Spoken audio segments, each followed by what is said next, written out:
Estamos ao vivo, Márcia Golfieri. Bom dia, boa tarde, boa noite para você que está assistindo aqui. Esse é o Rock the Future, é um podcast destinado a abalar suas percepções sobre o futuro. Eu estou aqui com meu amigo e co-host Cris Ferri, que fala um pouco de inovação aí na área pública, eu que falo um pouco na área privada e de tecnologia. A gente sempre tem um convidado especial. Para mim, esse é um convidado especialíssimo, porque, não sei se ele sabe, mas ele inaugurou o TEDx no Brasil, foi a primeira talk do primeiro TEDx lá em 2009, em São Paulo. Opa. Ele é um artista multimídia que trabalha com filme, fotografia, design e música. Aliás, ele também é maestro para comunicar as ideias. E a gente vai conversar aqui um pouco sobre tudo isso e sobre como a gente trabalha inovação nessa parte da comunicação criativa. E o Jarbas tem várias outras boas histórias sobre os leões de Cannes, sobre os clipes muito legais, sobre os gatos que ele cria no estúdio e por aí vamos. Gatos, cachorros, papagaios, ele tem, na verdade, uma cadeia alimentar, né, Jarbas? Eu vou deixar você se apresentar. Zoológico. Zoológico, eu não sei como é que eles estão todos vivos ainda, mas é bem divertido de participar. Não, e ele é autor daquele TED Talk da música do passarinho, que eu acho que todo mundo já viu, só para situar a galera aqui. Você sabe que eu não sei se todo mundo já viu, porque ficou lá em 2009. Todo mundo já viu, isso rodou o mundo, eu já recebi já umas 30 vezes. Rodou o mundo, mas a molecada não sabe. A molecada também é tão maravilhoso. Não, os passarinhos foram longe. Então vamos lá, vou deixar você se apresentar, Jarbas. Conta para nós. Quem é o Jarbas Agnello e como é que você foi parar no meio dessa confusão toda de comunicação multimídia aí? Obrigado, Márcia. Obrigado, Cris. Prazer estar aqui. É responsabilidade estar aqui falando de inovação com vocês. O meu começo foi pela publicidade, né? Na verdade, eu venho de uma família de publicitários. Meu pai, Laerte Agnelli, meu tio Rui Agnelli. Até esses dias eu estava postando falando do meu tio. Meu tio morreu há algum tempo já, morreu muito antes da hora que deveria. Ele foi sócio do meu pai em várias agências, né? Meu pai tem uma longa história na publicidade brasileira. Foi sócio do Boni, foi dupla do Boni, na época que o Boni era publicitário. Meu tio ganhou o primeiro leão do Brasil, quando era em Veneza ainda, era um leãozinho pequenininho assim de Veneza. Todo mundo conhece a história do Washington, porque foi o primeiro leão de ouro do Brasil, né? Mas pouca gente sabe que o primeiro leão mesmo foi antes disso, alguns anos antes, né? Foi um comercial de Cofap. Então eu tenho essa herança familiar de publicitários. Eu não tinha jeito de ser outra coisa, né? Eu já fui criado do começo para ser um publicitário. Eu e meu irmão, Ulisses Agnelli, a gente já nasceu dentro de agência, já nasceu com canetinha, com bloco de layout, a gente não tinha opção. Se eu tentasse ser outra coisa, meu pai me batia ou me deserdava, né? Daí fui parar na ECA, né? Fiz ECA, publicidade, mas não terminei, acabei começando a trabalhar antes de terminar a ECA. Adorei ter feito a ECA, acho que foram anos muito legais com a turma da USP, eles são, né, bacanas. Conheci meu professor, um dos professores era o cartunista Dorinho, que eu gosto muito. Mas daí já fui parar em agência como ilustrador, né? Meu pai meio que doutrinou e ensinou a gente a ser ilustrador, porque na época dele todo mundo era ilustrador, né? Não existia outra coisa, né?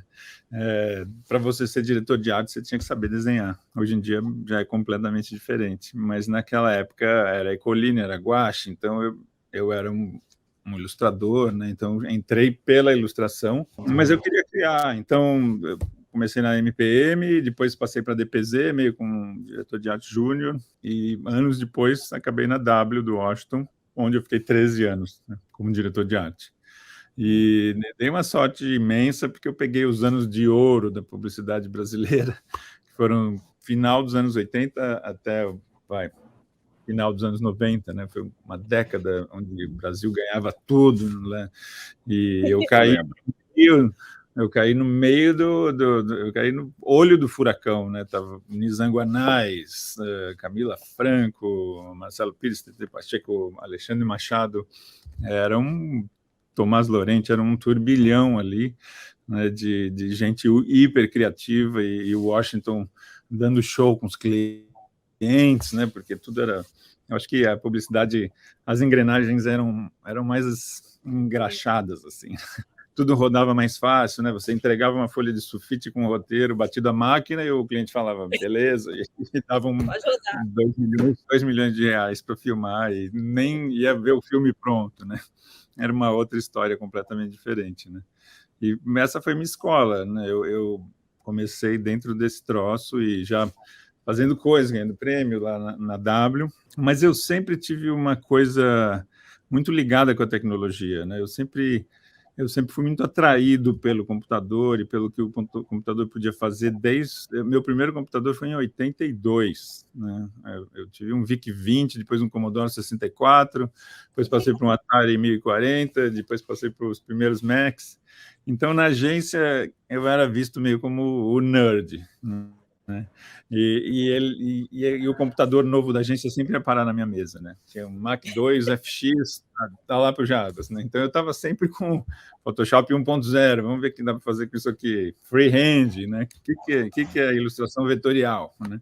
Foi o começo de tudo, né? Foi muito legal desbravar esse início, né? Conforme a coisa foi andando, eu falei, cara, acho que dá para fazer filme aqui dentro, né? Então eu investi naquilo, né? Eu falei, eu preciso achar um jeito de me comunicar com filme no computador, né? E era uma época que ninguém fazia isso, né? Eu comprei uma primeira placa, que era uma placa chamada Digital Film, que fazia um filminho ali, né, 240 por 480, um filminho minúsculo, mas eu comecei a fazer. Essa placa veio com um software de uma molecada que estava acabando de lançar, que chamava Cosa, que na verdade é o After Effects, e é Cosa 1.0, né? E daí falei, poxa, isso aqui é sensacional, né? Eu vou começar a fazer filme e música dentro do computador, né? A tradição da música também sempre veio junto comigo, porque de um lado da família tinha meu pai puxando para a arte, para a direção de arte, mas do outro lado da família, do lado da minha mãe, eu tinha um maestro chamado Fúrio Franceschini, que era um romano que veio para o Brasil no começo do século passado e casou com uma brasileira e ficou aqui. E esse cara influenciou muito a minha vida, porque ele tinha um órgão de tubo dentro da casa dele. Uau. E ele era o organista da Catedral da Sé. Então, ele tocava todo domingo para a família inteira, assim. Ele compunha para as missas, né? Ele tem mais de 500 composições para órgão, para orquestra, para coral. Foi professor de um monte de gente famosa. Um cara genial, assim. E eu cresci vendo esse cara tocar aquele órgão de tubo que ele tinha na sala dele. Tinha 4 metros de altura, 4 metros de profundidade e pesava 4 toneladas. Eu fico imaginando como é que instala um órgão de tubo numa casa. Eu nem sabia que poderia fazer isso. E veio de Milão o negócio, veio de Milão. Porque ele foi o cara que desenhou o órgão da Catedral da Sé. Então, ele encomendou em Milão o órgão da Catedral, que tem 10 mil tubos, está lá até hoje. E ele trouxe um menor para ele para botar em casa, versão caseira. Na promoção, se eu levar esse aqui menorzinho... Versão laptop, né? Era o home studio dele, tinha 4 toneladas. Pequenininho. É tipo um computador, né? O ENIAC, né? Era um prédio. Mas você sabe que cresci vendo aqueles... Diga lá. Eu ia falar que eu tenho uma história louca com órgão de tubo, porque aqui na Unesp, do lado da escola estadual onde eu estudei, tinha um de parede, né? E eu lembro que assim, a porta que coligava o meu colégio com a Unesp, ela ficava destrancada, meio assim, sem motivo, né? E a gente era pequeno, a gente via aquelas coisas passando, porque tinha aula de teatro, eu acho, então via uma medusa passando, os negócios passando, e eu ouvia música. E de tanto que eu atravessava para lá na hora do recreio, porque eu também gosto muito de música, né? Tenho uma história com música, de tanto que eu atravessava para lá na hora do recreio, eles resolveram fazer um coral infantil, porque não me aguentavam mais. E eu ia, e toda vez que eu entrava, eu mexia no órgão. Tomava bronca. Eu era fascinado com aquele monte de botão, né? Porque o órgão de tubo ele tem um registro, né? Ele tem lá escrito flauta, clarinete, coral, né? Então eu ficava imaginando, cara, como tem uma flauta aqui, como tem uma faz? Pessoa dentro. Óbvio que quando eu cresci eu fui para o sintetizador, né? É a versão do órgão, né? de Mas tudo. aí eu acho que você trouxe um assunto para lá da música, que é o assunto da publicidade, que eu acho que aconteceu em muitas profissões, mas eu vou te fazer a pergunta mesmo assim. Me parece que era uma atividade muito mais artística de início, e depois ela foi virando uma atividade meio técnica, não foi, não? Será que não foi isso que foi tirando a graxa da coisa? Eu acho que é um conjunto de fatores, né? Eu acho que tem isso.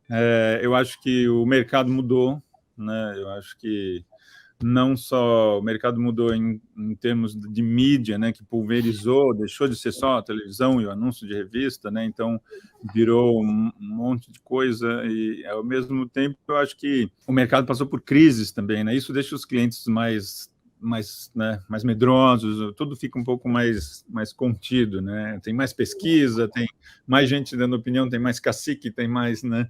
Antigamente era tudo muito simples, era o dono da agência com o dono da empresa, né? Eles decidiam ali na hora e a na campanha. verdade, eram 2 prêmios, né? Eram 2 prêmios, do publicitário, que era genial, e do dono da empresa, que deixava passar, né? Tinha uma relação de confiança muito grande, né? E eu acho que isso dava uma abertura também para os publicitários serem mais criativos, né? Porque tinha uma carta branca ali, né? Eles assinavam embaixo, faz aí, você entende disso, brilha, né? E esse foi um momento realmente muito rico da propaganda brasileira, com Garoto Bombril, né? Teve campanhas que duraram muitos anos, né? E foram Até hoje inovadoras. está na cabeça da gente, né? Até hoje, é. O meu tio, esse que eu falei, o tio Rui, ele fez Não Esqueça da Minha Calói, né, que é uma coisa que até hoje as pessoas lembram. Poxa, eu ganhei a minha bicicleta porque eu botava bilhetinho e enchi o saco do meu pai, né? Sabe que outro dia eu usei essa expressão para cobrar uma pessoa? Sério? E depois que eu fui me tocar que ela tinha só 30 anos, talvez ela não conhecesse. Como é que é? Não esqueça do que é isso? O que é Calói? Eu tenho 2 lembranças. Uma de realmente encher a minha casa de papelzinho, que eu não esqueça a minha Calói, até meu pai ir buscar uma Calói Ceci para mim embaixo de uma chuva. Eu lembro, uma chuva torrencial, e eu trazendo a bicicleta na chuva. E a segunda passagem é justamente de lembrar que essa expressão ela é uma expressão que ficou no meu tempo, as pessoas conhecem, mas, de fato, quando eu falo para o meu filho, não esqueça da minha Calói, ele olha para mim com uma cara de... Eu entendi o que você quer dizer, mas por quê, né?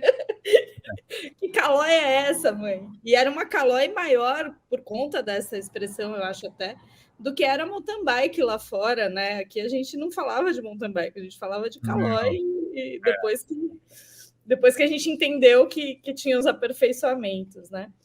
Ô, Jaba, você está ainda contando a sua história ou eu posso encaixar uma pergunta aí sobre... Não, pode falar. Não, na verdade, eu só queria dizer que esse meu lado musical que eu trouxe do meu bisavô acabou juntando nessa história de vamos fazer coisa no computador. Então, para mim, a música e a imagem, né, a direção de arte, o filme e a música, meio que ficaram juntos lá dentro, né? Eu falava, isso aqui dá para fazer qualquer coisa, né? Então, vamos tentar fazer as 2 coisas ao mesmo tempo. Isso foi em 90, 91, 92, né? E daí eu comecei a fazer filme em casa e eu ainda estava na W. E nos anos 2000? Então, isso durou essa década, né? Eu fiz um monte de filme em casa, tipo... André Bujan era um cara que fazia muita coisa comigo, a gente fazia coisa no estúdio, ele foi da minha banda, eu tinha uma banda na época, antes dele ter os Mulheres Negras, né? E a gente fazia coisas super engraçadas, tipo aquele Rato da Folha, Pentelho, 322, 44000, né? O primeiro filme de casa, que era um rato chato que tinha que morrer esmagado, depois acabou sendo feito pela Tratoria de Frame, pela Conspiração, mas é uma campanha que durou anos também, mas eu criei, junto com a Bu, o jingle, né, e os filmes. Então eu ficava fazendo filme, levando filmes para casa, trazia o filme no dia seguinte, dava uma beta na agência, né, uma fita beta, né, passava frame a frame lá durante a madrugada, e começou a dar certo, né? A agência começou, o Washington, né, o Gabriel, o Zé Meister, começaram a me dar mais e mais espaço, né, para fazer esse troço em casa. Me perdoavam por eu chegar meio-dia, porque eu ficava a noite inteira trabalhando.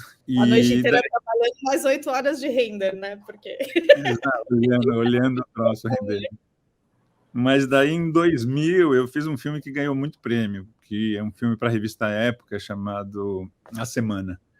E esse filme ganhou o Leão de Ouro em Cannes, e ele ganhou um inédito até hoje Grand Prix no Clio. Isso tudo aconteceu em 2000. E foi um filme que eu fiz em casa, tanto a trilha quanto o filme, né? O Alexandre Machado, que foi o redator. E daí eu falei, peraí, agora não dá mais, agora eu vou ir para o lado negro da força, né? Daí eu saí da criação e fui ser só produtor, diretor, né? Mas eu nunca deixei de ser um criador. Na verdade, eu acho que esse meu DNA de criador, ele continuou, né? As agências, eu imagino que continuaram me enxergando como um criador mesmo, né? Pô, vamos passar esse filme para o Jarbas, sempre tinha algum espaço, ou tem ainda, né? Algum espaço para criação ou para algum input, né? As pessoas continuam me vendo como um criador, mas eu passei para produção e para direção, né? E isso daí foi a partir de 2002, assim. Que legal. E, quer dizer, a criação dá aquele tesão, né? Que a gente, quem gosta de criar, nunca vai parar, né? Me fala assim, então, você começou a falar um pouquinho, eu fiquei interessado em saber a sua visão sobre o tal do marketing digital que nós temos hoje, que está nas redes sociais, que foi muito pulverizado. Hoje, né? Parece que é uma espécie de democratização, se eu posso usar essa palavra, do marketing, né? Todo mundo hoje faz um pouco de marketing, versus aquele modelo mais centralizado, especializado, né? Que dava muito certo, da década de 90. Como é que você vê esse movimento de agora? Eu acho que a gente está em plena mudança, né? Eu imagino que a gente está no meio da revolução, né? A coisa está, ano após ano, ela muda um pouco, né? Sei lá, 10 anos atrás começou essa história, né, de você ter a foto digital, né? Foi uma coisa dura para os fotógrafos, né? Porque, sei lá, 20 anos atrás o fotógrafo era respeitado como um artista, né? Você ia fazer uma foto de um carro e ele chegava na agência com um cromo 6x6, que era a foto, né? Toma aqui, né? E era aquilo, né? Poucos anos depois, a gente começou não, fotografa o farol, fotografa a roda, fotografa o negócio, no fundo croma, muda tudo, e né, o carro era feito no Photoshop, hoje em dia, né? O fotógrafo caiu um degrau na importância, né? E isso se estendeu ao mundo que a gente vive hoje, onde todo mundo é fotógrafo, né? Todo mundo sabe usar um filtro, todo mundo, né? Realmente, como você falou, é uma democratização de certas artes, né? Agora, se isso ajudou ou atrapalhou a propaganda, é difícil dizer, né? Eu acho que é complexa essa questão, né? Eu acho que estava na mão de menos pessoas, né? Como a Márcia falou, tinha ali, né, o cliente, o dono da agência, uma dupla de criação, um fotógrafo, um diretor, né? Era um grupo pequeno que decidia toda a comunicação. Hoje em dia, se você for ver uma campanha, a campanha tem 100 outputs e tem 100 pessoas por trás daquela campanha. Então, é tudo muito mais complexo, né? Eu acho que a gente está em plena mudança, né? Porque a gente está nas vésperas da inteligência artificial, né? Então, eu acho que essa coisa não vai parar de mudar, né? Ela vai chegar num ponto onde vai ter mais um input, que é o input do computador, né? Vai ser só esse monte de gente, vai ser esse monte de gente mais a inteligência que está no computador, né? E tem justamente esse ponto, né? Porque a inteligência artificial, que é o que a gente estava falando no backstage, ela traz coisas que hoje dá para dizer que são belíssimas, é inegável quando você entra no DALL-E e você sabe o que pedir, né? Veio um desbunde de coisas lá, mas que se alimentam de humanos que nem sempre estão creditados na história, né? O que eu estava falando com isso. Tem aí já começa a ter um movimento de resistência dos ilustradores que estão vendo seus trabalhos caírem em databases de machine learning, né? E daí o cara vê lá uma ilustração maravilhosa, foi feita por quem? Foi feita por ninguém, mas tem um dragão lá que, pô, esse dragão parece com o dragão que eu fiz, né? Então, é uma questão polêmica, né? Está tudo sendo meio que usado, né, para construir essas inteligências que estão gerando coisas que, teoricamente, não são de ninguém, né? Quer dizer, são de uma máquina, né? Mas que essa máquina é alimentada com trabalhos humanos, né? Então, é uma coisa fantástica. Eu acho que a gente está vivendo um tempo muito rico, assim, né? Inclusive para filosofar sobre isso, né? Para onde vai, né? Será que é por aí mesmo que a gente deve ir, né? Você sabe que a gente estava falando de ilustração, mas eu lembrei agora que o Facebook essa semana lançou um fazedor de vídeos, né? Na mesma forma do DALL-E, você pede lá um vídeo com base em texto, né? Ele transforma em vídeo. Que é um treco, para mim, vou falar do meu lado leiga, né? Para mim é inspirador, porque eu tenho um monte de imagens na minha cabeça, de coisas que eu invento, crio, histórias que eu nunca conseguiria desenhar. E, eventualmente, quando eu escrevo alguma coisa lá, ela toma vida, né? Mas eu entendo que realmente tem uma crise dessa questão criativa, porque quem trabalha com arte precisa sobreviver. E quando a máquina faz tudo, essa pessoa fica sem o ofício dela, né? Então é sempre delicado. Eu acho que o que vai acontecer, invariavelmente, é o que aconteceu com os fotógrafos, né? Não é que eles vão deixar de existir, mas o que eles fazem vai deixar de ter o valor que tinha, né? Sim. Eu acho que isso vai acontecer com os ilustradores, está acontecendo já. Daqui a pouco vai acontecer com os escritores, os roteiristas, né? Daqui a pouco vai... de alguma forma, você falou dos ilustradores, eu lembrei que realmente as campanhas eram desenhadas no Canva à mão, né? Mas aconteceu, acho que um pouco com toda a publicidade também, porque tinha toda uma coisa da direção que ficou meio para trás. Parece que o mundo tomou um pouco essa coisa do entregar qualquer coisa rápido, né? Mudou a prioridade da beleza, da estética, ficou para trás, ou da própria comunicação, ficou para trás da urgência, né? Faz qualquer coisa aí, mas posta agora. Não, e o pior é que as coisas saem com qualidade, né? Você pode, hoje em dia, fazer um filme por R$1 milhão, mas você pode fazer um filme por R$10 mil, né? E tem qualidade. Você compra uma câmera Sony, uma Alpha 7S, ela tem uma filme em 4K, super bem, né? Você vai ter um Ronin, ela vai estar estabilizada, depois você vai comprar uma trilha, a trilha é bem feita, tem 1 trilhão de trilhas, né, em serviços de estoque. Você vai fazer um filme que ele está quase ali com um filme que vai ser feito com uma Arri, né, uma Alexa, e vai ter uma produtora de áudio, e vai ter um puta fotógrafo. Claro que o filme que está feito por profissionais é melhor, mas o outro filme que não existia 10 anos atrás, hoje ele existe, ele está lá pertinho, né? Mas você acha que isso criou uma concorrência ou só abriu o mercado para gente que não ia pagar R$1 milhão mesmo? Quem pagava R$1 milhão continua pagando? Sim, e só para te ajudar nessa pergunta, porque pode ser que esse cara de R$10 mil tenha lá uma história muito melhor que o cara de R$1 milhão, né? E aí ele tem a chance de viabilizar. Exato. E, na verdade, se você olhar para os meus filmes, os filmes onde eu ganhei prêmio na minha carreira, eles não eram os filmes mais caros que eu fiz, porque não tinha... Quando você faz um filme que é mais barato, ele é um filme que não tem muita pressão, né? Ele é um filme que o cliente também não está muito preocupado, né? Não tem aquela coisa, né? Quando você bota uma certa liberdade. Tem 20 reuniões com 50 pessoas, né? Você tem pesquisa, você tem muita pressão sobre aquilo, né? Não pode dar errado, né? Então, geralmente não são os filmes mais criativos, né? Claro, tem muitas exceções, principalmente lá fora, Inglaterra e Estados Unidos, que investem milhões e fazem filmes super criativos, Nike, etc. e tal, né? Mas, no geral, hoje em dia, o que a gente vê, tem muita campanha de guerrilha que é legal, né? Que foi feita de um jeito barato, até com celular, né? Conta uma história e diverte, né? Encanta, né? Eu acho que está complicada essa história, porque o lado ruim que eu vejo é que os profissionais realmente ficaram menos valorizados, né? O dinheiro sumiu, né?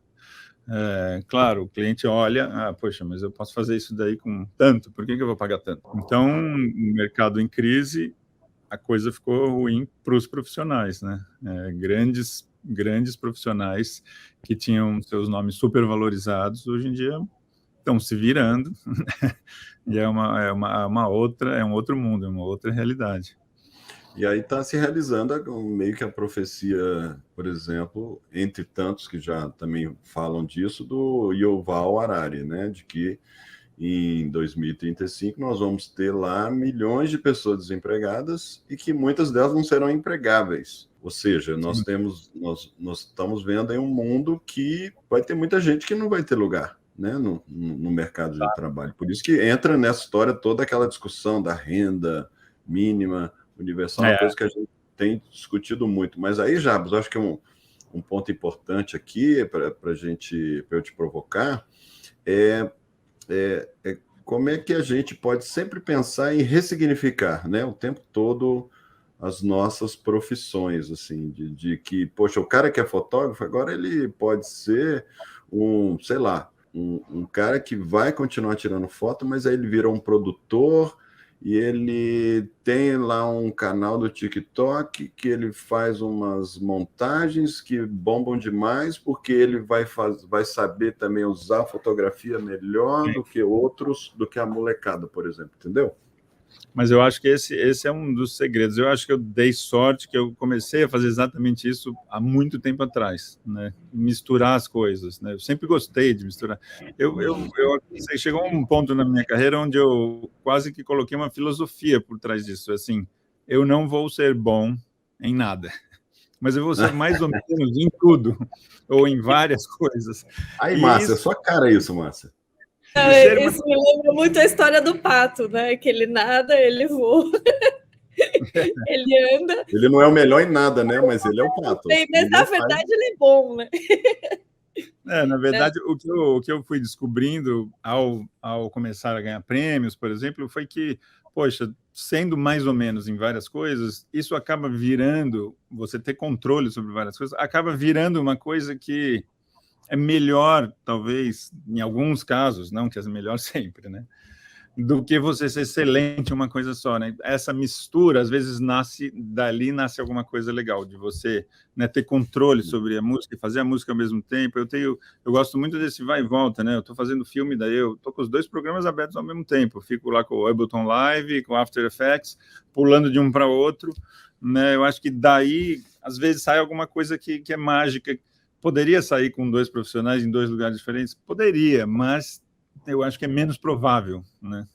E eu acho que isso que você falou, que o Cris falou, é importante. Eu acho que as pessoas têm que abrir mesmo o leque, né? O cara, ele é um excelente fotógrafo, mas talvez se ele, né, chegar um pouquinho perto da música e trazer alguma coisa, ou aprender alguma coisa sobre inteligência artificial, ou aprender a fazer um curso de Arduino, sei lá, né? Hoje em dia você tem tudo na mão, né? Então, as pessoas têm que abrir um pouco, né? Não, eu acho que você falou uma coisa interessante que eu ia traduzir, assim, que é essa sintonia fina entre esses diversos universos é muito difícil de aparecer num conjunto de pessoas. Às vezes você com você mesmo ali é mais fácil de sintonizar. Então, ter um certo controle mesmo sobre entender como aquilo funciona faz com que a gente tenha uma capacidade de criação maior, né? Mesmo que você escolha pessoas para te ajudar com isso depois, mas é mais fácil traduzir.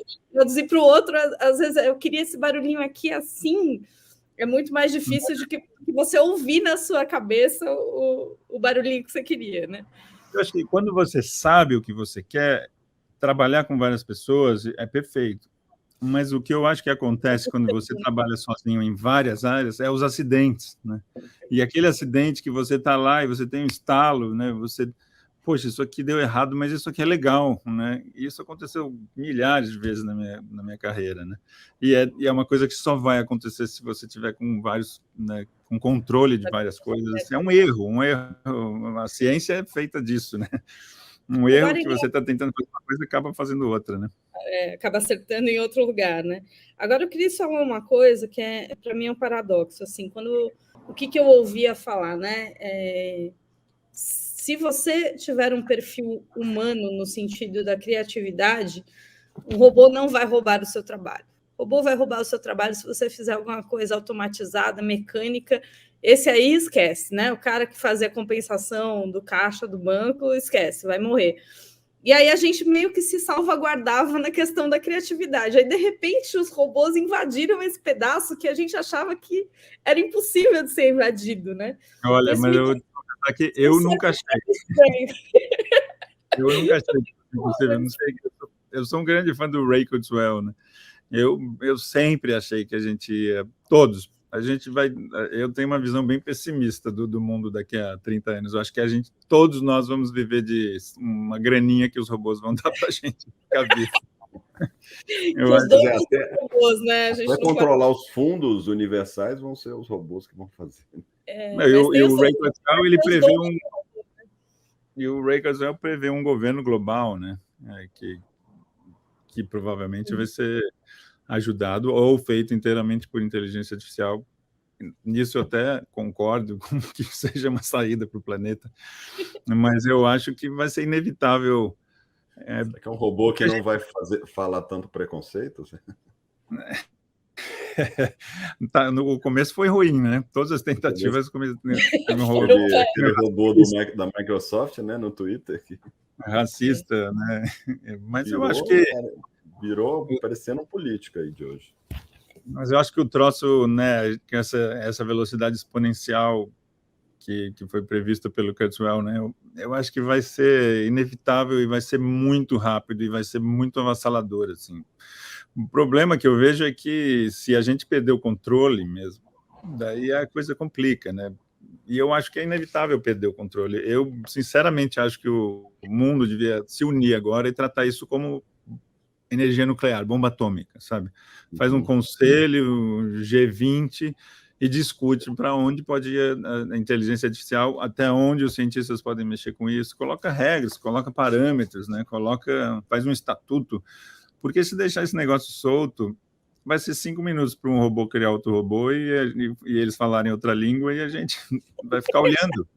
A gente vai ficar olhando, a gente não vai ter como descobrir o que estão fazendo. Olha, a gente ideia do Matrix, né? Ou a gente tem que barrar isso, ou a gente tem que barrar as baterias solares, porque pelo menos eles ficam sem pilha. Melhor a gente voltar para fazer fogo. Acabou sua pilha, retomamos o contrato. Por quê? Porque não tinha energia. Não, é realmente assustador. Assim. Eu acho que pode ser tão assustador quanto maravilhoso. Vai depender muito dos humanos que alimentam os robôs e os humanos que regulam depois, né? Hoje eu li uma coisa fascinante. Eles já estão trabalhando numa inteligência artificial que vai traduzir os animais para a gente. Então, imagina você entender o que uma baleia fala, né? Ou o que o cachorro fala. Será que a gente quer saber isso mesmo, hein? A coleira do app do cachorro, né? Oi, mestre. Pô, é possível, né? Você bota lá no machine learning todas as falas da baleia e, né, como ela se comporta e, de repente, eles descobrem a linguagem, né? A gente vai ter tradutores Google de animais, né? Você sabe que essa coisa da linguagem é sempre uma armadilha, né? Porque, a não ser os diplomatas, a gente acha que está entendendo o que a pessoa quer dizer e está sempre numa linha cultural, né? Imagina interpretar mal uma baleia. Psicólogo. Desculpa, foi isso que eu quis dizer, foi outra coisa. Agora, sobre a questão da criatividade, que eu acho que é um ponto muito bom para a gente explorar mais, então a gente vê aí robôs realmente, por exemplo, compondo uma sinfonia, né? Já tem robôs fazendo isso. Estilo de Bach, né? Estilo de Mozart. Exatamente. E que são reproduzidos aí por orquestras e que emocionam as pessoas. E que tem críticos que não sabem que aquilo foram... Já vi histórias assim, de críticos especializados que não sabiam que foram compostos ali por robôs e gostaram daquela sinfonia. Não é ruim, esse é o ponto. Esse é o ponto de todas as artes que estão sendo imitadas, não é ruim. Se fosse ruim, tava resolvido o problema. Isso é feito com robô, lá, mais ou menos, né? Não, o negócio é bom e fica melhor ainda, né? Vai ficar cada vez melhor, né? Não sei se vocês conhecem aquele canal do YouTube que toca 24 horas por dia thrash metal. Não, opa, eu quero muito saber. Graças a Deus, não. Ele é uma inteligência artificial que cria thrash metal 24 horas. Ele está ligado há uns anos já. Poxa, e ele fica tocando, eu acho que chama Databot, é uma coisa assim. E o cara fica lá. Tem letra. Tinha que ser um nerd metaleiro, hein, para criar isso. Muito metaleiro. Thrash metal 24 horas por dia, ninguém merece. Dá uma certa aflição, né? Porque você pensa, pô, não tem ninguém cantando isso. Tem um robô que fica tocando isso 24 horas por dia há anos. Dá uma certa aflição, porque a gente pensa com parâmetros humanos sempre, né? A gente não consegue Mas Não, olha só. Quanto de conteúdo esse treco já produziu, né? 24 horas por dia há anos, é muita música. Ninguém tem uma capacidade produtiva, criativa dessa, né? Nem se você botar os Beatles ali que, sei lá, produziram tudo. Mas Tem uma outra coisa muito legal que eu não sei se vocês já viram, que é aquele robô que criou todas as melodias possíveis. É muito legal isso, porque por que ele fez todas as melodias possíveis? Porque daí não tem plágio. Ninguém pode imaginar ninguém mais, porque ele já criou todas as melodias possíveis, né? Então, se você quiser usar aquela melodia, você pode usar, o robô libera para você. Entendeu? Ele pegou todas as melodias de até, eu não sei, ele fez 7 notas, 12 notas, e fez todas as variações possíveis de melodia, de tempo e melodia, dentro de 3 oitavas, assim. E daí tá tudo lá, assim, né? Ele liberou para a humanidade, não tem mais plágio, ele já fez. Então, essa é a parte interessante da história, né? Por isso que eu falo, o humano por trás da coisa determina muito do que o robô vai gerar de benefício ou prejuízo, né? O cara que faz isso para fazer uma liberação. Nós criamos os robôs, daqui a pouco eles vão criar. Daí será que não é um novo tipo de arte, o cara que cria um robô com esses parâmetros artísticos? Não é um novo tipo de arte. Recentemente, teve um robô que ganhou um festival de ilustração, né? E todos os outros concorrentes ficaram super revoltados, né?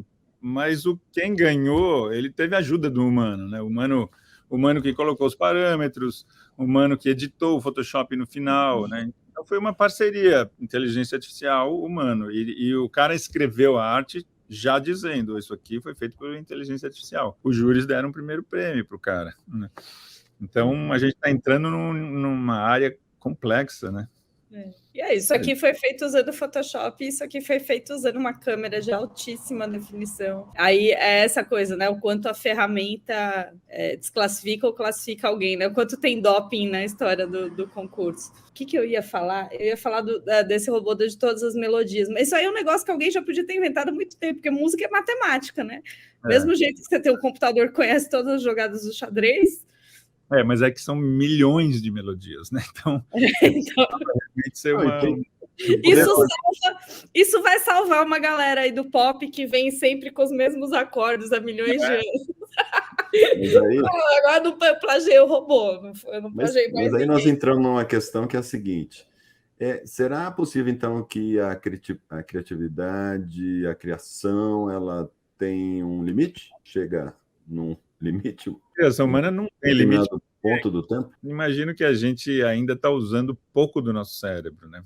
Eu acho que o ser humano ainda vai evoluir para conseguir coisas que ele nem imagina, sei lá, né? Se comunicar por telepatia, mover coisas com o cérebro. Tem muita coisa que a gente ainda pode explorar. Dizem que a gente usa muito pouco do nosso cérebro, né? E eu acho que também tem uma outra coisa que vai acontecer invariavelmente, que é a gente dar um upgrade no nosso cérebro, que é o Elon Musk está começando com o Neuralink, né? Então, eu acho que isso vai ser a saída para a gente conseguir viver par a par com os robôs, né? A gente vai botar um chip aqui, e daí eu tenho um boost na minha cabeça, né? Uma extensão, né? Você sabe que eu acho essa ideia genial. A gente faz isso com o músculo, né? E me dá medo, que eu acho que nós não estamos evoluindo nada. Sim, e você vai criar outro tipo de desigualdade. As pessoas que vão ter acesso a isso vão virar super inteligentes e os outros não. Mas é interessante que, assim, a desigualdade sempre teve, né? Desigualdade de acesso cultural, desigualdade de ferramenta. Isso não impediu de nascer um Noel Rosa, um Cartola, uma galera que estava ali fora de qualquer... Agora eu esqueci o nome da cantora que eu ia lembrar também dessa época aí, mas que estavam fora do mainstream e conseguiram só com eles mesmos, só com aquilo que eles tinham. E aí, sei lá, vou citar o Ariano Suassuna, que não era um cara sem acesso, ele tinha acesso à educação, mas é um cara que ficou ali naquele lugarzinho onde ele nasceu. Aí acho que o humano é surpreendente, né? Floresce no deserto, né? Exato. Eu acho que a gente tem essa natureza humana que é genial e que não depende necessariamente de dinheiro ou condições, né? Eu estou dirigindo um documentário agora na TV Cultura do JK, né? O Juscelino Kubitschek, que foi um grande cara, né? Um grande presidente poxa, o cara, ele era super pobre, né? Ele teve o primeiro sapato dele com 12 anos de idade. E o cara foi um cara que conversou com o Kennedy, né? Grande, né? Desenvolveu o Brasil de forma incrível. Eu acho que tem essa coisa da genialidade do humano, que isso é imbatível mesmo, mas sei lá, é complexo a gente pensar no que vem por aí em termos de concorrência. Não, é muito grande, realmente é muito grande. Eu espero que os cérebros estejam evoluindo, Jarbas. Eu vou te dar esse voto de esperança, porque às vezes eu olho e falo, nossa, acho que nós estamos indo tão para trás, tão para trás. Parece que a máquina ocupou um espaço tão grande que a gente ficou com um pouco de preguiça, não sei, de cansar. Ou também tem o outro Mas lado. você está falando da questão das redes sociais, é isso? Não, eu ia chegar aí, mas eu estava dizendo que assim, a gente deixou de fazer coisas que a máquina faz por nós, e aí eu acho que a gente atrofiou algumas coisas, né? Questão por exemplo, escrever, né? Escrever à mão. Hoje eu fui fazer um bilhete à mão e não saiu.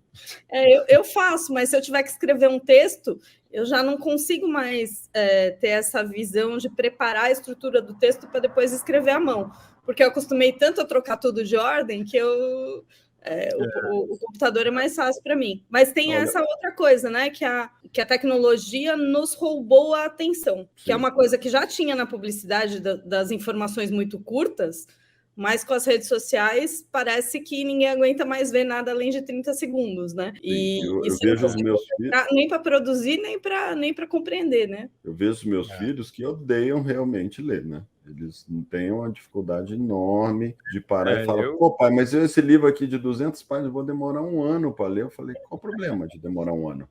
A gente demorava um dia, né? Quando a história era boa, a gente comia. Mas por que tem que ler rápido, né? Então, eu tenho uma briga com a minha filha de 13 anos também, uma briga boa, né? De incentivar, e daí a gente vai na livraria, e daí ela gosta muito de mangá. Beleza, começa pelo mangá, né? Melhor do que nada. Né? Melhor que nada. Levar esse aqui também, daí anteontem eu comprei Revolução dos Bichos para ela, veio 1984, Revolução dos Bichos no mesmo... Né? Não, você vai ler. Paulada, hein? Negócio paulada na cabeça. Mas é bom. Mas o futuro deles já li os dois 2 vezes.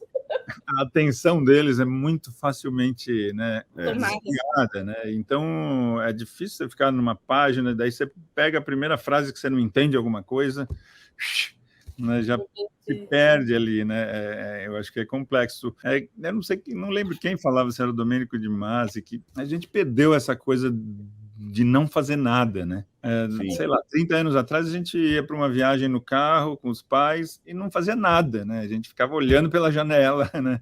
O cérebro tinha caía, né? Entrava num alfa ali, né? E você tinha momentos onde você estava com você mesmo, né? Isso não existe mais, né? Nem com a gente. Interminável, né? A gente está sempre bombardeado de informação o tempo inteiro, né? E realmente. Mas aí, Márcia, olha só. Você pegou esse ponto aí, eu queria explorar mais. Porque, por um lado, tem essa coisa, estamos lendo menos, não estamos escrevendo, a gente usa elevador, faz menos exercício, então muita coisa está piorando e tal.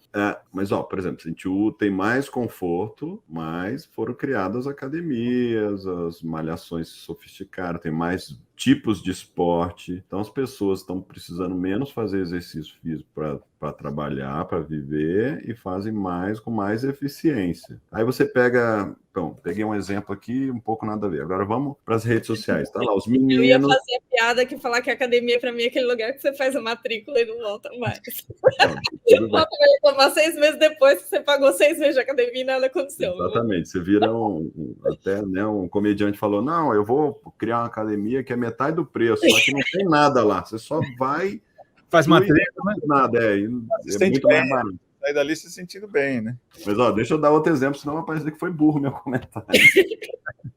Então, você pega aí, por exemplo, a TikTokização da vida. né? Jesus. Então, os meninos meus adoram aquela desgraça de TikTok, que daí todas as redes copiaram, né? Então, tem lá o Instagram, que foi migrando, era um negócio mais de foto, de imagem, agora ele tá muito Reels, que é a cópia do TikTok. Aí o YouTube foi lá e criou Shorts também, que é a mesma coisa. E aí os meninos ficam lá enfeitiçados com aquilo. Agora, por um lado, eles estão exercitando muito o storytelling, né? Então, você vê que eles pegam muitos vídeos de, sei lá, adolescente, que tem ali... Aí houve também, né, Jarbas? Acho que você vai concordar comigo, a democratização da edição. Sim. Ou seja, você tem as ferramentas... Qualquer um edita agora um vídeo, faz legal, e bota som, e tira, e desintegra, bota filtro, né? Poxa, imagina você que é um editor nato aí, né? Imagina... Outro dia eu sentei para mostrar, não, vem cá, filha, minha filha de 13, eu sentei para mostrar o After Effects, né, e o Premiere para ela. Ela falou, isso aí eu faço tudo aqui no meu celular. Isso aí... Ela tinha todas aquelas ferramentas, né? Fusão, recorte, chroma, só que ela não sabia nome de nada, né? Ela faz meio intuitivamente, né? Mas eles já convivem com isso, né? Todos os filtros, recortes, composição, tudo tem tudo lá, né? Então, assim, por um lado, né, eu vejo assim que há uma perda de algumas coisas do poder de concentração, né, daquela leitura que exercita uma parte do seu cérebro que você imagina, né, a cena. Né? Não tem aquele vídeo que já dá a cena pronta para você, isso obviamente ativa outras partes do cérebro. Agora, você tem muito mais estímulos de criatividade, né, que são muito interessantes também. E essa democratização aí de tudo, né, de informação, de capacidade de criação, de tecnologia, essas ferramentas low-codes, né, que você também vai criando um monte de coisa. Então, eu acho que é um trade-off, né? Assim, uma compensação, né, Jarbas? O que você acha? Não, eu acho sim. Eu acho que essas ferramentas ajudam a criatividade, né, dentro dessa velocidade imensa, né? Sei lá, minha filha vai com a escola, eles foram tem uma festa na escola, ou foram para o petar, né? Na volta, no dia da volta, ela já está editando o vídeo, né? Já bota lá no grupo da escola, já tem uma edição de todas as crianças, tudo que aconteceu, né? E super legal o vídeo, com música, né? Super dinâmico, né? Há 40 anos atrás ia demorar um mês para fazer aquilo, né? Eu acho que o cérebro realmente está acelerado nessas linguagens de comunicação, né? Eu tenho uma percepção meio perigosa no sentido do não criativo, da repetição, né? Que são todas memetizações do mesmo tema, que eu de vez em quando me cansa passar lá. Mas tem muita variedade, mano. Nossa, mas tem muita cópia, Cris. Às vezes tem uma música lá na... Aliás, tem uma outra pergunta sobre... Mas igual livro também, você lê lá um clássico Machado de Assis, tem 300 mil cópias de escritores medíocres que seguiram a linha dele. Eu acho que é a tal da democratização, né? Se você quiser participar, mas não tiver nem vontade ou nem talento, você vai fazer alguma coisa, né, razoável. Mas vai que um cara tem um pouco mais de força de vontade, quer aprender, tem um pouco mais de curiosidade, um pouco mais de talento, ele vai pegar aquelas ferramentas e aquilo pode abrir um universo para ele, né? Cara, a outra coisa que eu ia falar sobre música, que eu ia perguntar a sua opinião, é essa coisa das músicas do TikTok que você procura e elas não existem, né? Elas são só o refrão e acabou. Um pedacinho, menino. Como é que você acha que o mercado... Porque, assim, a gente tinha lá aquela tal da limitação dos 3 minutos durante muito tempo, porque o povo não suportava, né? Se fosse fazer uma música maior, ele não cabia. Aí criou o mercado dos 3 minutos. Mas agora, 30 segundos, acabou, né? E agora as gravadoras e o Spotify, eles ficam olhando para o TikTok, né? O TikTok virou o parâmetro, né? Faltador esses caras seguiram o TikTok, né? Eu vi várias histórias de músicos que foram parar com contratos milionários e fizeram musiquinhas no TikTok, né? Lançaram coisas. Né? Toda a playlist da minha filha de 13 anos vem do TikTok, mas eu faço um trabalho de falar assim, pô, legal, você gostou dessa banda aqui? Né? Porque eles só ouvem uma música, né? Porque é a música que está no TikTok. A playlist tem 100 músicas, mas tem uma música do Fleetwood Mac, né? Daí eu falo, vem cá, vamos ouvir outras músicas do Fleetwood Mac, isso aqui é uma banda legal, tem outras coisas.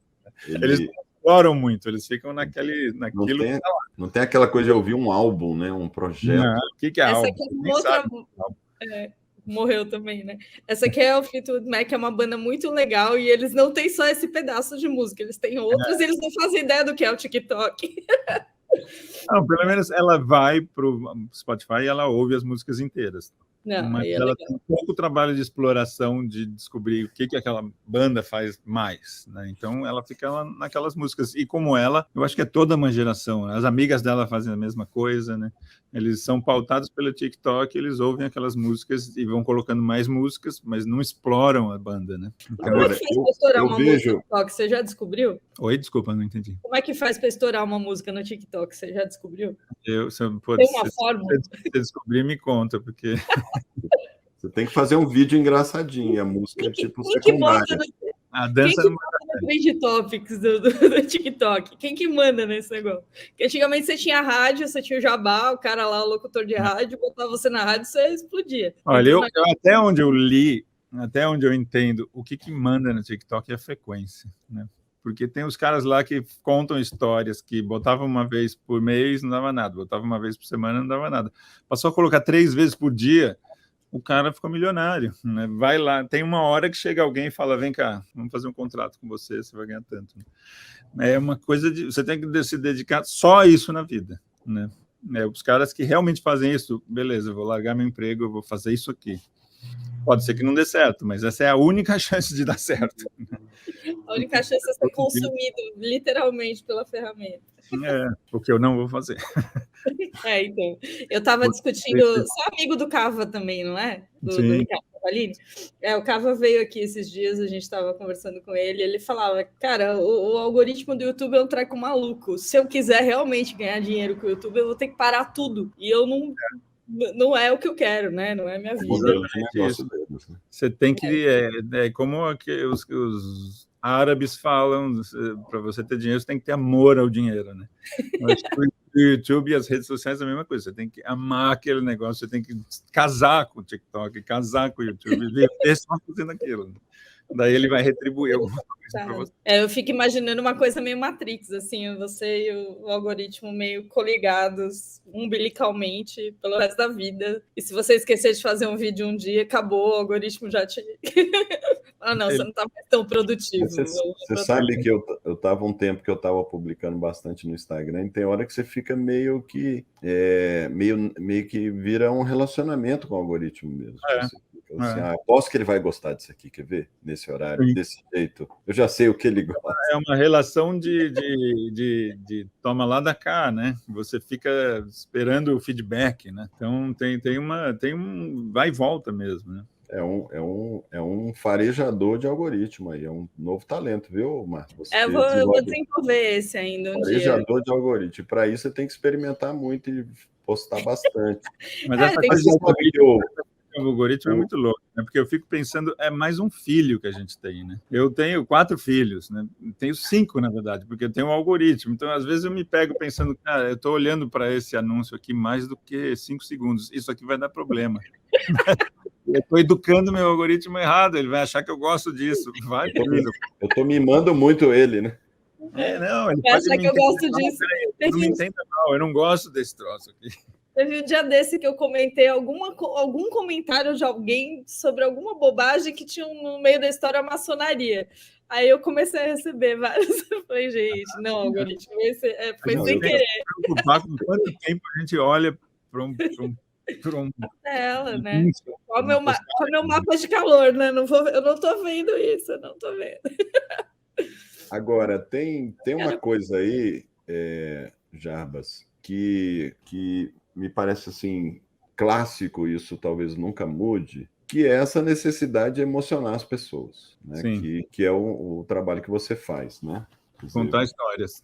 Contar histórias que emocionam e, digamos assim, hoje tem mais gente exercitando esse talento, né, do storytelling, né? Às vezes o cara era para ser um diretor, um criador, e ele acabou tendo questão de necessidade no passado, antes da internet, acabou pegando um emprego qualquer e meio que afogou, abafou esse talento. E agora você tem a possibilidade de criar coisas que emocionam. Qual que é o seu segredo que você usa como base para emocionar as pessoas?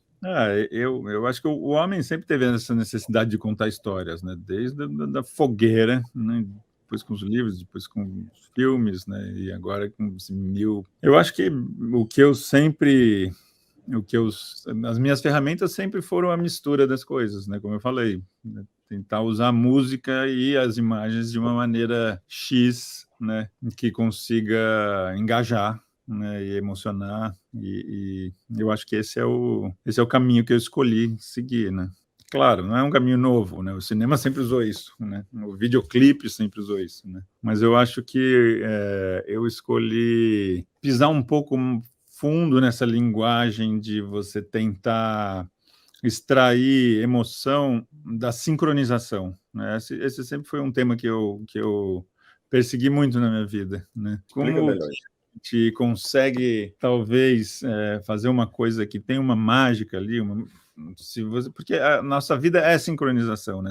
Tudo está sincronizado, né? A gente é sincronizado com a maré, o mundo é sincronizado com tudo, tem um ritmo, tudo tem, né? Então nós somos sincronizados, nossas células se renovam, né? E o coração bate, nós temos sincronização, faz parte do homem, né? E eu acho que quando ele se relaciona, para mim isso eu vi muito claramente no Birds on the Wires, né? Porque quando ele foi para o mundo e virou um viral, eu vi como aquilo falava com qualquer país, com qualquer língua, né? Com qualquer cultura. E era um vídeo onde basicamente, né, eu estava fazendo uma brincadeira de sincronização e de talvez de tradução de linguagem, uma transmigração de linguagens, né?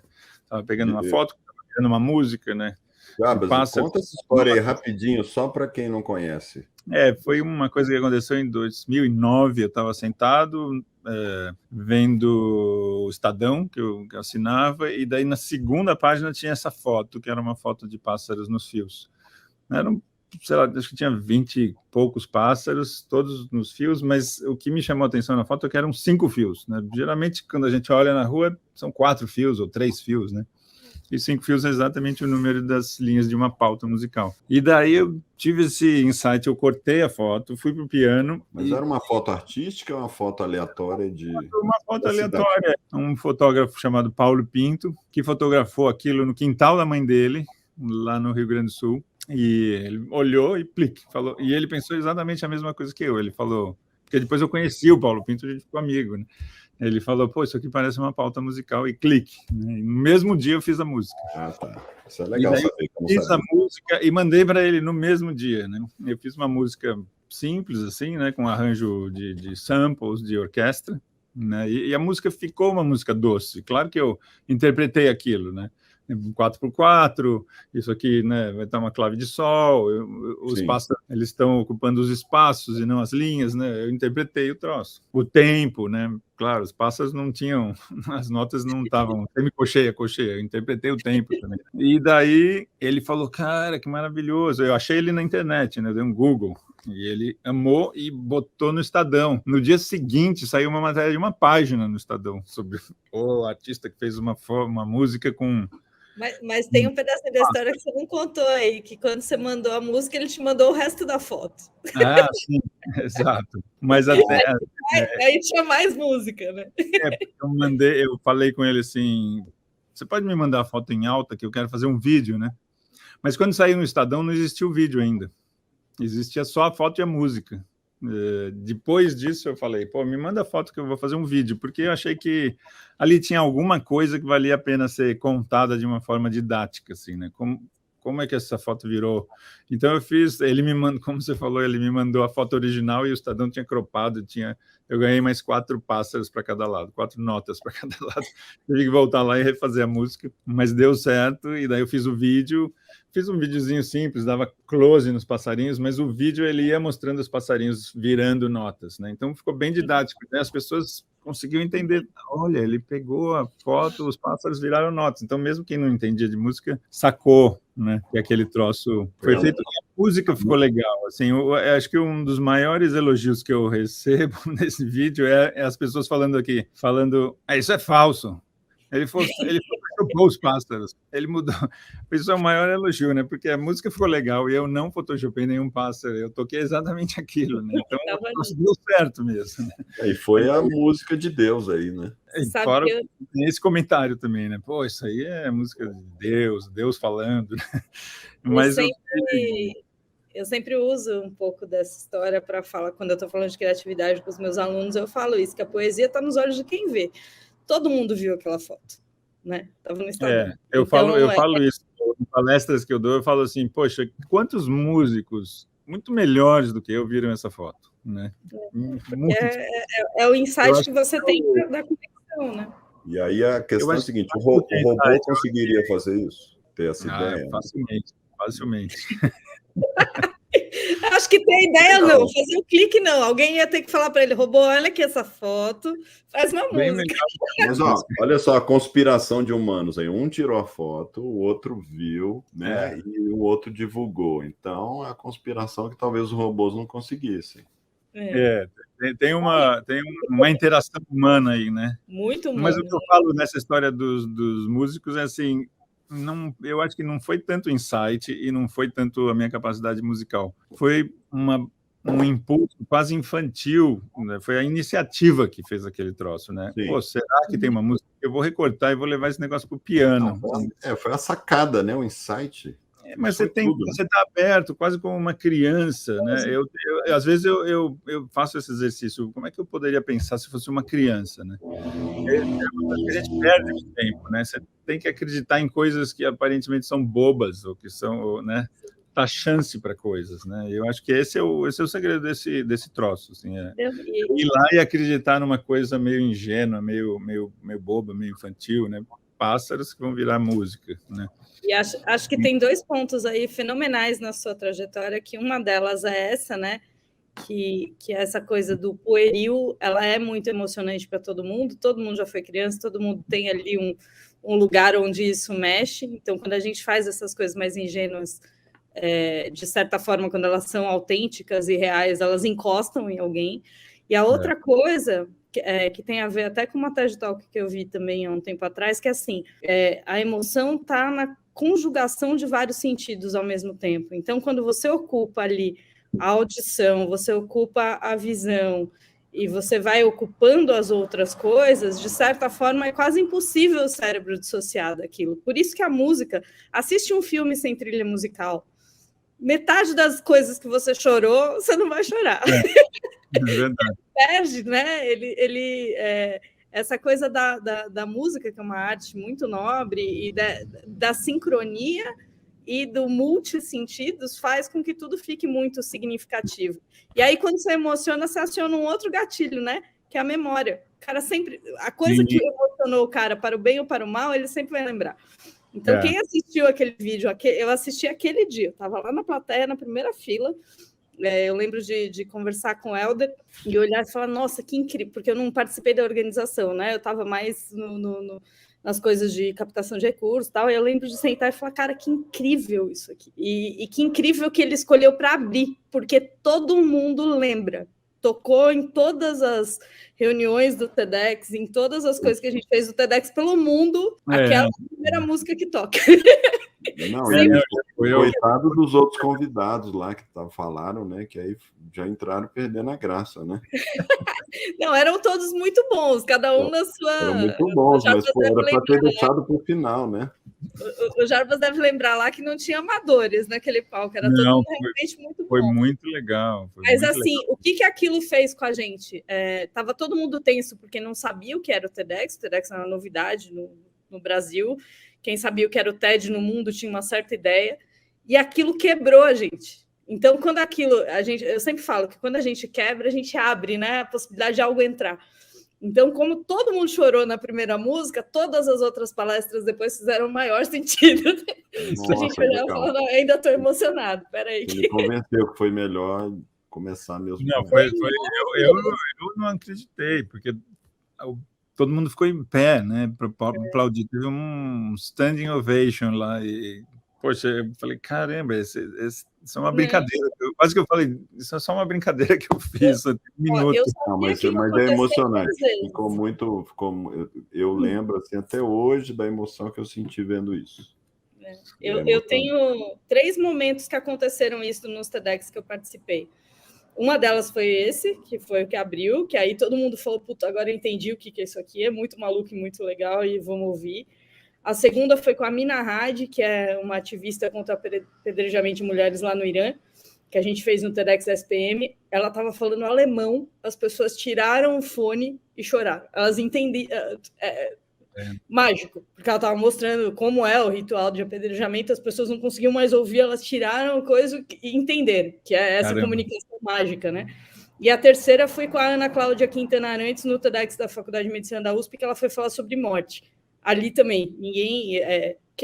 É isso, quebra qualquer barreira que você tenha posterior, né? E essas 3 eu lembro que me marcaram demais, assim. A sua eu assisti, as outras 2 eu organizei, e quando eu terminei da Mina Rádio, o Abu estava junto. Eu lembro de olhar para o lado e o Abu não chora. O Abu está escorrido, assim, de chorar. E dele falar, cara, eu não sabia, não fazia ideia que era assim, né? Porque a gente fala do apedrejamento, parece que é uma pessoa correndo e você jogando um monte de pedra, né? E o ritual é muito pior. Elas são enterradas até aqui. Né? E aí ela não tem possibilidade nenhuma de defesa, nenhuma. Então ela contando, eu via as pessoas desmontando. E aquele ano gerou uma mudança. Isso é uma coisa que eu devo ao TEDx. Tem muitas coisas que eu sinto que mudaram a partir dos eventos, por incrível que pareça. Aquele ano foi uma mudança em termos de 2 ou 3 pessoas a gente conseguiu resgatar lá do Irã. O governo brasileiro ajudou. Que legal. Da Ana Cláudia também foi uma mudança, acho que em relação aos cuidados paliativos, que era uma coisa que não se falava quase nada. E a sua, para mim, de valorização do músico, que é um negócio que eu acho também muito importante, que é uma profissão no Brasil pouco valorizada, como todas as artísticas, e a gente às vezes fala de arte como se não fizesse a menor diferença, porque não é pragmático, mas é isso, desliga tudo que é artístico na sua vida, você não vive, acaba. Não, é muito legal, porque eu fiz esse troço, eu comecei a receber feedback do mundo inteiro, né? Foi logo depois que o troço explodiu no Vimeo, eu dei entrevista para a NHK no Japão, para a NPR nos Estados Unidos, foi tudo muito rápido, assim, né? E daí começou uma enxurrada de comentários, e até hoje eu tenho uns guardados que são incríveis, assim, tipo... Uma mãe com filho autista e ele se acalmava com o Birds on the Wires. Um filho cego que conseguia enxergar com a música. Outro cara que não conseguia dormir, só dormia com a música. Foi uma enxurrada de coisas, assim, tipo, emocionantes demais, né? Não que eu acho que a música tenha nada de mágico, mas eu acho que o que era mágico nessa minha pequena peça é exatamente essa união de linguagens, né? Que eu acho que foi uma coisa que eu persegui a vida inteira, de tentar fazer essa migração de artes diferentes, mídias diferentes e linguagens diferentes. Eu acho que, às vezes, acontece uma mágica nessa história de sincronicidade. Eu ia brincar que você mudou de mono para estéreo. Era uma coisa só. Não, vamos abrir aqui, ó, vamos trazer mais toda essa informação junto. Para mim é muito mais. Jarbas, acho que está dando a hora, certo, Cris? Senão a gente vai ficar aqui batendo papo mais um monte. A gente vai te fazer aí a pergunta final de recomendações e coisas legais para o pessoal que gosta de inovação, de arte, de comunicação, de cultura, poder explorar. E eu já vou deixar meu agradecimento. Eu sou muito sua fã, eu já te persigo há muitos anos, literalmente persigo. Então, eu vou agradecer você ter vindo no meu humilde podcast, mas assim, eu prometo que um dia ele estoura, a gente vai para o TikTok e ganhar muito dinheiro juntos, sem ter que ficar 24 horas. Eu faço a música. Tá bom, perfeito, ótimo. É por aí que a gente vai. Você faz a música, o Cris dança e eu falo, tá tudo certo. Cada um faz o que faz melhor, eu sou tagarela. Então, eu vou pedir a recomendação e já agradecer. Obrigada mesmo por ter vindo. Não, muito legal. Há pouco tempo atrás, eu fiz um trabalho no Facebook e eu demorei vários dias para fazer esse trabalho. Eu peguei todos os discos que eu gosto mais da minha vida. Então, eu peguei, mas eu tenho que gostar o suficiente para ele estar na minha cabeça. Assim, discos que eu ouvi muitas vezes, né? E eu fiz essa lista e passei para os meus filhos, né?